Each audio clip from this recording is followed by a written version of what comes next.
Hello, Leo, Sun, Moon Rising, and Venus Signs. Kamusta kayo? Sana po nasa mabuti kayong kalagayan. Welcome back po sa Star Tarot. Kung bago kayo rito, welcome din kayo. Thank you sa inyong support.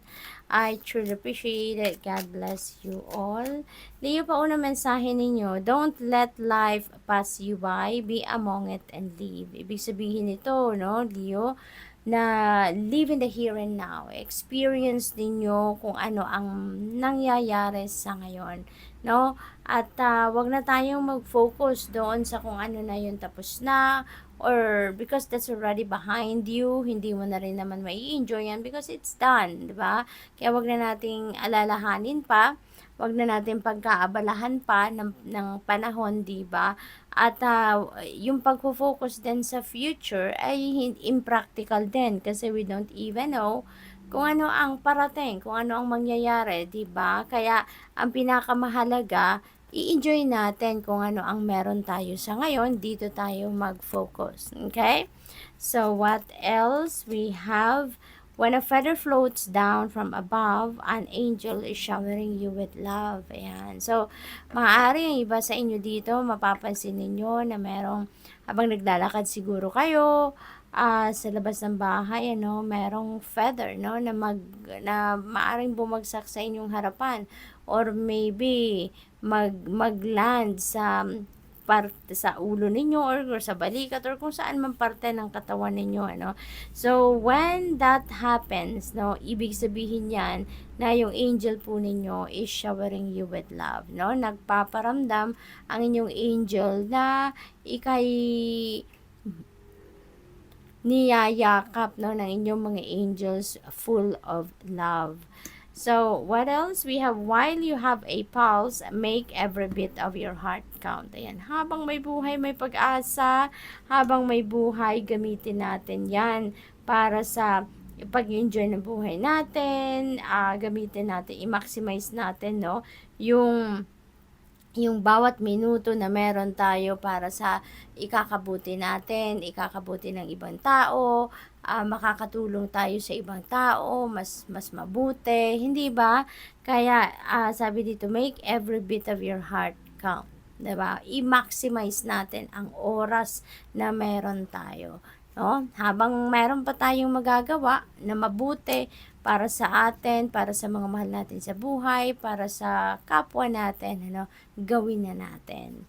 So, what else? Look at the clouds to see the answer you seek from your angels. Ayan. So, maybe, the answers that you are seeking from your angels, no, will be sent to you through the clouds. So, maaring meron kayong pagtingalanin nyo dyan sa sky, maaring meron makikita kayong cloud formation, ano?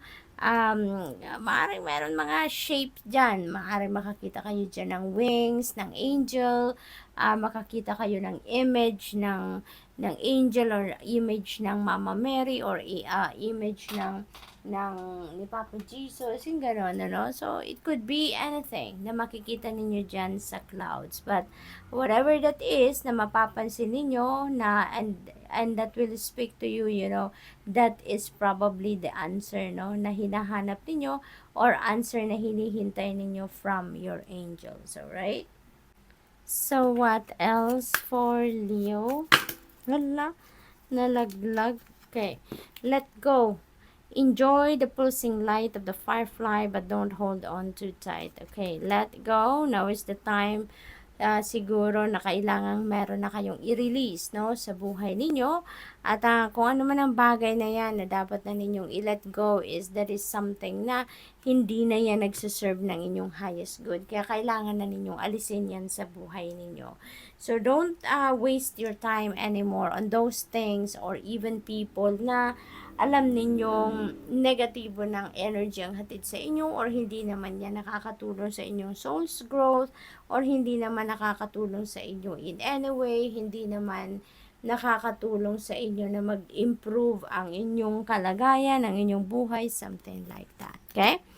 We have origins, remember your roots. Ayan, kahit saan tayo makarating, Leo, no?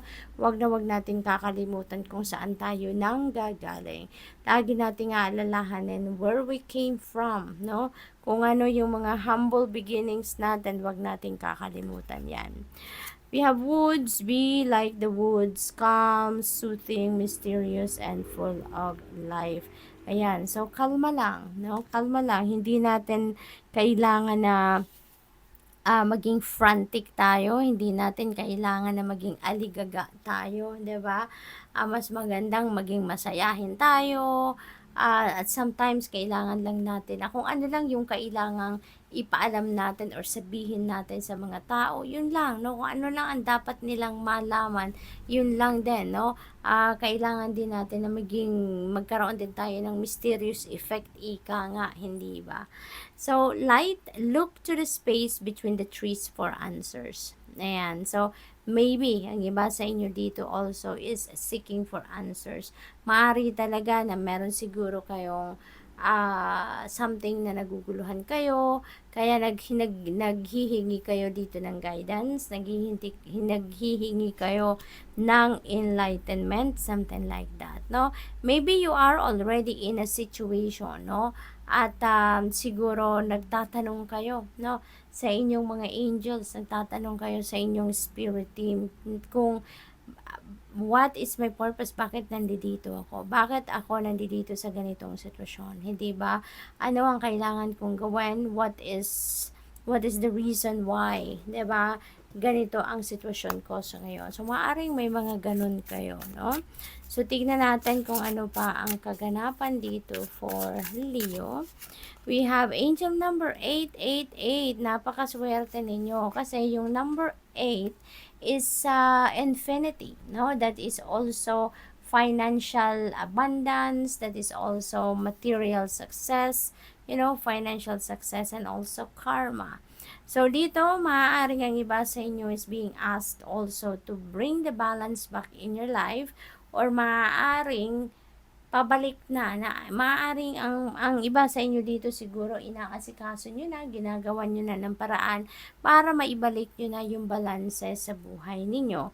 At kaya naman ngayon, meron kayong mga financial blessings na dadating, no? Gaganda na ang inyong finances, magkakaroon kayo ng tagumpay, kayamanan, dadagdagan ang inyong kayamanan, ika nga, or yung inyong kaperahan.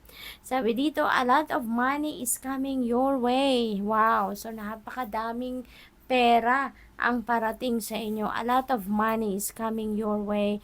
Fortune refers to more than just monetary and material success.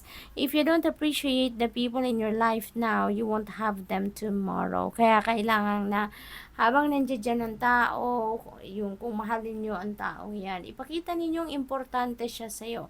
Pahalagahan ninyo. Kasi sometimes, 'di ba, nani-neglect natin yung mga taong nandiyan sa paligid natin. Pero kapag nawala na sila, diyan tayo umiiyak kasi nagsisisi tayo, we do have regrets na sana, 'di ba? Nung kasama pa natin, minahal natin, inasikaso natin, 'di ba? Yung mga ganon. So, habang nandiyan sila, learn to appreciate them. Okay? This message encourages you to take personal responsibility and use it to realize your greatest potential. Good luck. Thank you for watching. Love and light. Namaste.